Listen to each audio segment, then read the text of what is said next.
Tonight on Middle Tennessee News, a look into a report on the Department of Children's Services and where they've been failing. Blue Raider basketball picks up big wins for both the men's and women's teams as the Conference USA tournament inches closer. And how Middle Tennessee Electric is preparing for the upcoming tornado season.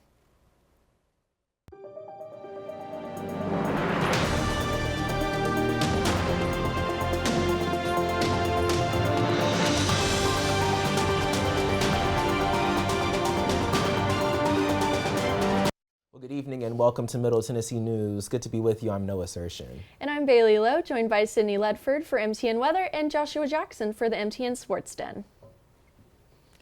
A report from Nashville's Second Look Commission revealed that children staying in the Department of Children's Services are not as safe as we think. The report details severe child abuse within the very facilities meant to protect the state's most vulnerable youth.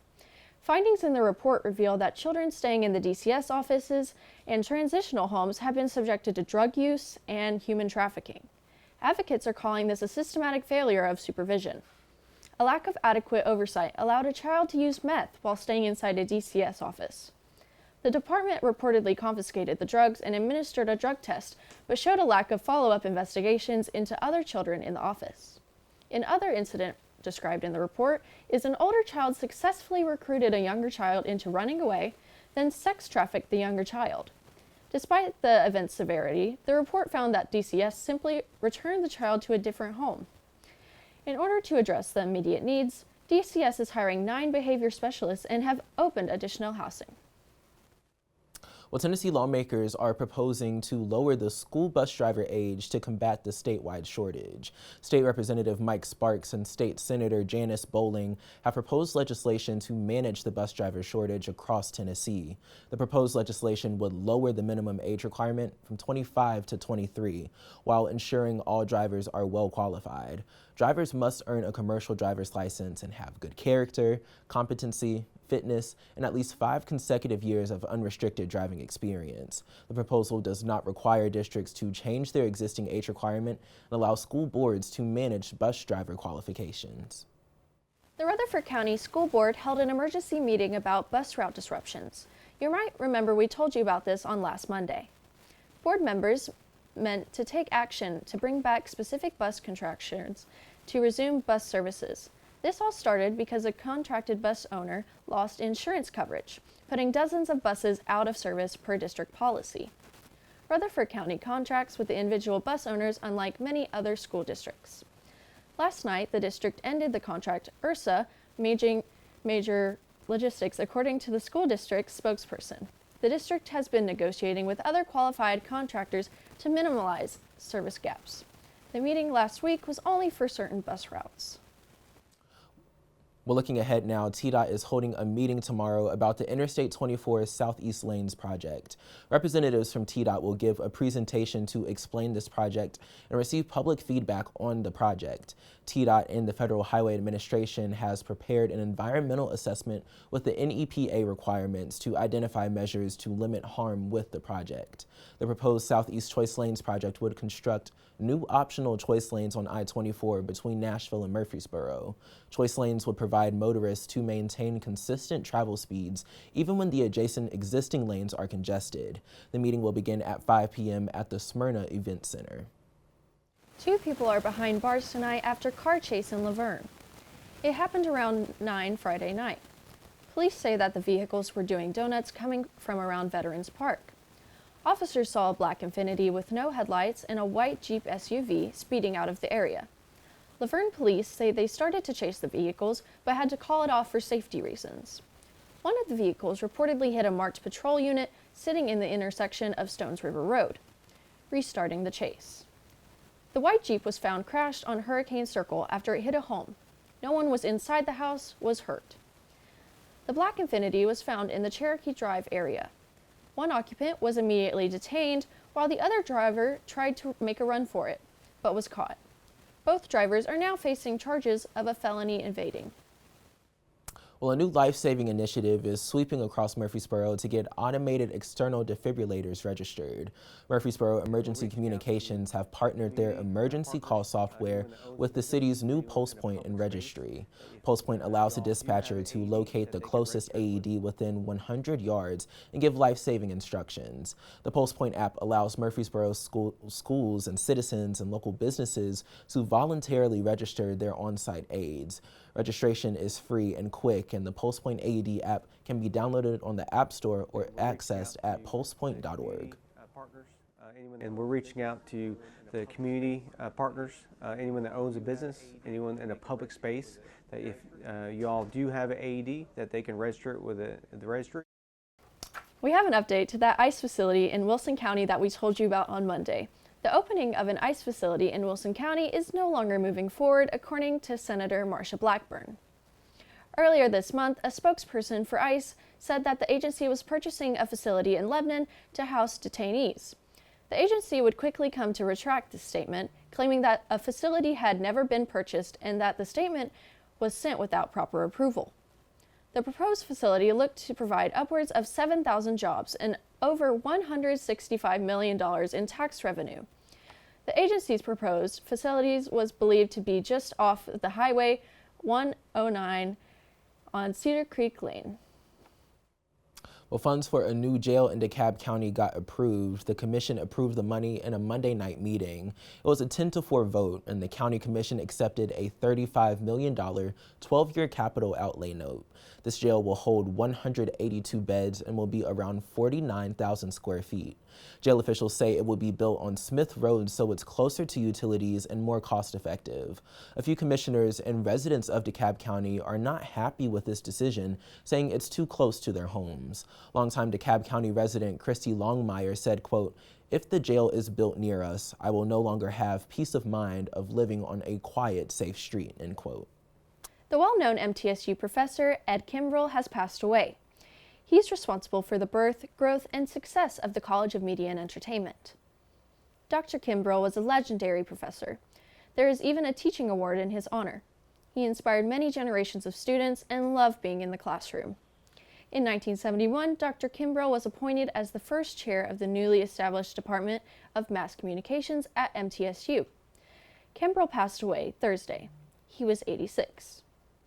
Certainly a tough loss there. Well, a new sculpture by MTSU Associate Art Professor has a new home. Professor Michael Baggerly worked with the Rutherford Arts Alliance to design a 14-foot bronze heart sculpture. This now has a new home at the Discovery Center at Murphy Spring off Southeast Broad Street. Work on the sculpture began in 2020 with meetings and different modeling ideas for the 3D concept of the design. CEO of the Discovery Center, Tara McDougall, says that the sculpture is located off the left front lawn.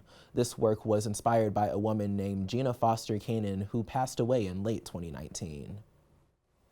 Murfreesboro businesses can now fly larger flags on their properties, but must follow specific requirements.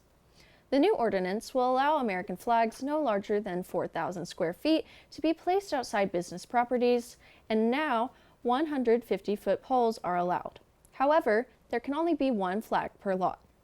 The flags must be 200 feet from all property boundaries and overhead utility lines. And flag signs may have indirect illumination that cannot glare directly into any other building or other property. Businesses can place their flags out as soon as this weekend. Well, it's now March, and data shows Tornado Alley has shifted towards the mid-state, but Middle Tennessee Electric is fully prepared for this time of the year. Middle Tennessee Electric covers a big part of the mid-state, and they have a way that they operate things ahead of tornadoes. This makes the system control room a huge factor in what the outlook of a damaging storm could look like. This room can help predict where outages could be before the storm even hits. It also helps keep them ahead of things within their system to sustain high performances within their technology. Middle Tennessee Electric is always monitoring the grid and where they can improve things ahead of storms. The Ransom Schoolhouse has been a Murfreesboro landmark since its beginning, and now it's getting a new lease on life. The special part about the Ransom School is not just its age, but its survival. One-room schools essentially disappeared as the county modernized, but the Ransom School remained. A group of local historians realized that the one-room school was one of the last intact examples of its kind. Saving it meant preserving a piece of Murfreesboro history. Now, the Ransom Schoolhouse acts as a living artifact that comes alive every Saturday morning to host conversations of Rutherford County history. The Wilson County Sheriff's Office is looking for a vehicle wanted in connection with the homicide investigation. Now, in January, officers responded to a home on Renee Drive where they found a woman shot to death. The woman was identified today as Margarita Castro. The Wilson County Sheriff's Office released several images of a vehicle wanted in connection with this case. Take a look at it there. Any information on the vehicle in the images or on any other relevant information about the suspects or other details, contact Detective Sergeant Travis Donna via phone or call at 605-444-1459, extension 252. The Tennessee Department of Safety and Homeland Security says thousands of impaired driving arrests are made across the state each year, and the Rutherford County Sheriff's Office is seeing trends as well. The Sheriff's Office says they've been seeing a rise in marijuana use, and officers have noted that alcohol-related DUIs remain more prevalent. But drug-impaired driving is also rising. They're using checkpoints to enforce DUI laws as products containing THC become more readily available. Officers worry about how it will impact safety driving. The Sheriff's Office urges the drivers to remember that the introduction of any substance that alters a driver's mental or physical faculties can result in a DUI charge. Coming up, a coaching shakeup has one mid-state team scrambling for a new coach. Later in sports, hear the shocking announcement for one high school basketball team. And spring-like temps are on the way this week. Sydney's breaking it all down for us in our full 5-day forecast straight ahead. Welcome back. Well, we could be having some strong winds going into tonight, but could we start to feel some spring-like temps later this week? Sydney Ledford joins us with the answer. Hey, Sydney. Welcome back. I'm Sydney Ledford bringing Middle Tennessee their 5-day forecast for this week. Today started out our week with some beautiful weather, putting us at a high of 70 degrees on this Monday. There is a 30% chance of showers that may hit us this afternoon into the evening, as we drop to a low of 56 overnight. Tomorrow keeps the theme of some nice days, hitting 75 with sunny skies. We will have some wind tomorrow with gusts hitting up about 25 miles an hour. That wind will help us cool off as we drop into 57 tomorrow night. And to Wednesday, we hit even higher temperatures as we push into the 80s for the rest of the week. Wednesday sees sunny skies and a high of 80, still those brisk winds. Wednesday night drops to 61, so if you have any outdoor plans, make sure you take a jacket with you. After that warm day, Thursday peaks at 81 degrees with cloudy skies before we get some showers. Those showers come in the afternoon and drops us down to a low of around 60 degrees with some slight wind. Friday, we hit the highest temperatures to celebrate the end of the work week. Friday, we will see a high nearly 80 degrees with clear skies, so to get outside this Friday and enjoy that beautiful weather, because I know I will. Friday night keeps us warm, dropping to a low close to 65 as we round out this next week. Noah? All right, thanks, Sydney. Well, coming up next in sports, MTSU's men's basketball team has punched their ticket to Conference USA. Our Josh Jackson is coming up next with the highlights of an eventful game on Saturday. That's next in sports. Stay with us. Well, welcome back. I'm Joshua Jackson in the MTN Sports Den. MTSU's men's basketball clinched its spot in the Conference USA tournament with 2 wins over the weekend. The Blue Raiders went down to the wire against New Mexico State, barely pulling out an overtime victory. After struggling in the first half, giving up 8 offensive rebounds and 7 turnovers, Middle Tennessee found itself in a 6-point hole at halftime. MTSU was slowly cutting the Aggies' lead down through the second half. Javon Carter put the team on his back in the final minute, knocking down a 3-pointer to bring the game within a possession. After a failed 1-and-1 free throw attempt by the New Mexico, Carter completed and in one layup to tie the game. Overtime was a back-and-forth affair until the final seconds. The Aggies' Jamel Jones hit a smooth jumper to take a 1-point lead until Carter sprinted down the court, finding Torrey Austin for the massive slam. The Blue Raiders will go on the road for the final 2 games of the regular season. The Lady Raiders suffered their biggest loss of the year against Liberty, falling 65-37. They bounced back against Delaware on Saturday, keeping themselves in a tight conference battle. Liberty was able to shut down the majority of MTSU's offense with guard Elena Contreras being the only player in double digits with 19 points. The rest of the team scored 19 points combined against the Blue Hens. Macy Pfeiffer and Blair Baugus. How do I say that? Baugus. And Blair Baugus controlled the floor. Pfeiffer forced 6 turnovers with 5 coming in the first half. The Lady Raiders are in a 3-way tie for second place with Missouri State and Florida International, the two teams they play in the final week of the season. MTSU softball had plenty of work to do over the weekend by hosting the Blue Raider Classic with 4 different games spread across 2 days. The Blue Raiders opened up the weekend with 2 wins on Friday over the Akron Zips and the UT Martin Skyhawks. Braylon Hall got the start of the mound in the Akron game and picked up the win with the 5-inning performance with 4 strikeouts to help MTSU to close a 4-3 win.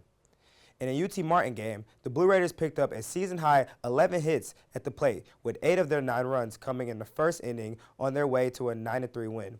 MTSU was split the second half of the weekend with a loss to the Zips, but a win over UT Martin against the Skyhawks.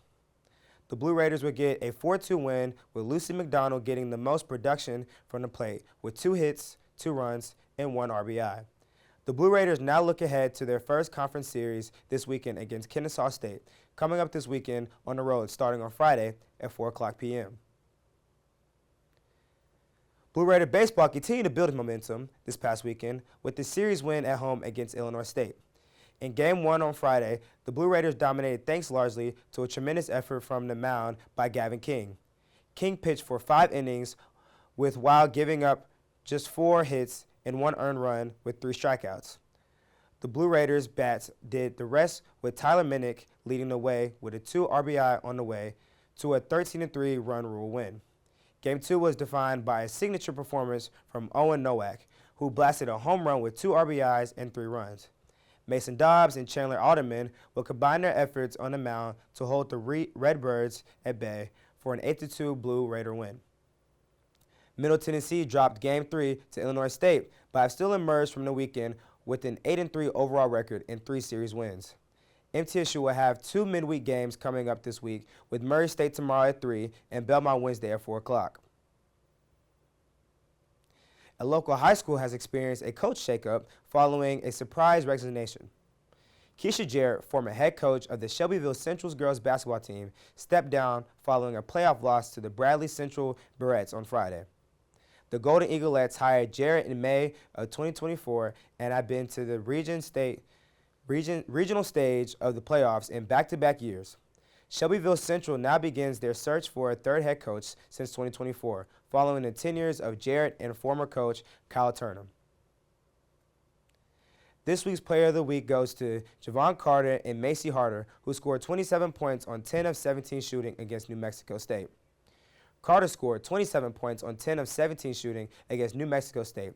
His performance helped the men's basketball team come back from a 6-point deficit to force overtime and pull out a 1-point win. Harder finished the home opener weekend, hitting .500 on the weekend with a home run and a triple. Harder also stole home against UT Martin. All right, congratulations to Javon. Thank you so much, Josh. Well, if you're looking for a way to help your local state parks this month, you have a few opportunities. Harpeth River and Falls Creek State Parks are hosting their meetings for the Recreational Trails Program, and this is all to help allocate funding.